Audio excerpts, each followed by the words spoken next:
Assalamualaikum warahmatullahi wabarakatuh. Saya Revalina Citra Sari Tuloli dengan NIM 23112008 dari Prodi Hukum Ekonomi Syariah Fakultas Syariah, kelas HES 3A. Di sini saya akan meresum kembali terkait materi yang sudah dijelaskan pada minggu lalu, yaitu tentang pemilu atau disebut dengan pemilihan umum. Nah, pemilu atau yang biasa disebut dengan pemilihan umum ini adalah proses di mana warga negara memilih wakil-wakil mereka untuk menduduki jabatan publik tertentu. Nah, pemilu ini merupakan salah satu bentuk partisipasi politik yang penting dalam sistem demokrasi. Nah, tujuan utama dari pemilu adalah untuk memilih pemimpin dan wakil rakyat yang akan menjalankan pemerintahan dan membuat kebijakan publik. Pemilu juga bertujuan untuk memastikan bahwa kekuasaan politik berada di tangan rakyat dan bahwa pemerintah bertanggung jawab kepada mereka. Nah, kemudian ada jenis-jenis pemilu. Nah, yang pertama itu pemilu legislatif.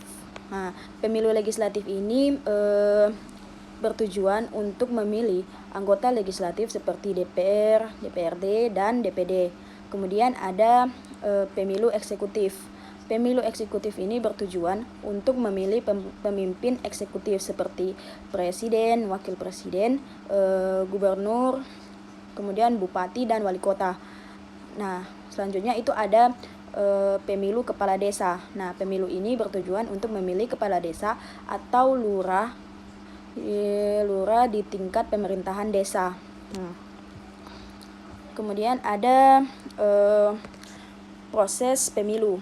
Nah, proses pemilu ini didasarkan pada pendaftaran pemilih, yang dimana warga negara yang memenuhi syarat mendaftar sebagai pemilih. Kemudian ada yang namanya kampanye. Nah, kampanye ini seperti partai politik dan calon yang melakukan kampanye untuk menarik dukungan pemilih. Kemudian ada yang namanya pemungutan suara. Nah, di sini pemilih memberikan suara kepada mereka di tempat pemungutan suara atau disebut dengan TPS. Kemudian ada yang namanya dengan perhitungan suara. Perhitungan suara ini seperti suara yang diberikan dan dihitung untuk menentukan pemenangnya. Nah, kemudian ada yang namanya ini pengumuman hasil. Nah, pengumuman hasil pemilu ini diumumkan secara resmi oleh lembaga penyelenggara pemilu. Nah, jadi secara sederhana pemilu ini adalah proses pemilihan pemimpin sebuah pemerintahan atau sebuah kekuasaan yang dilakukan rakyat sebagaimana pengertian demokrasi yang sering kita dengar, dari rakyat, oleh rakyat, dan untuk rakyat.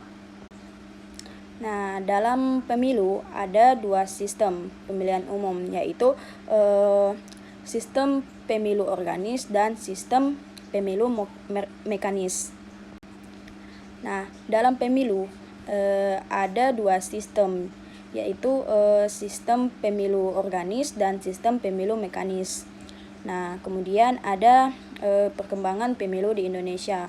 Nah, di Indonesia itu pemilu sudah berkembang pesat mulai dari pemilu 1955 yang dimana itu pada era demokratis, periode Orde Baru yang penuh kontrol hingga pada era reformasi.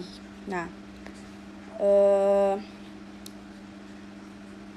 pemilu di Indonesia kini memungkinkan partisipasi politik yang lebih luas. Sekian resum singkat dari saya. Mohon maaf apabila ada salah-salah kata atau ada yang kata-kata kurang jelas atau sulit untuk dipahami. Saya mohon maaf. Wabillahi taufiq walhidayah. Wassalamualaikum warahmatullahi wabarakatuh.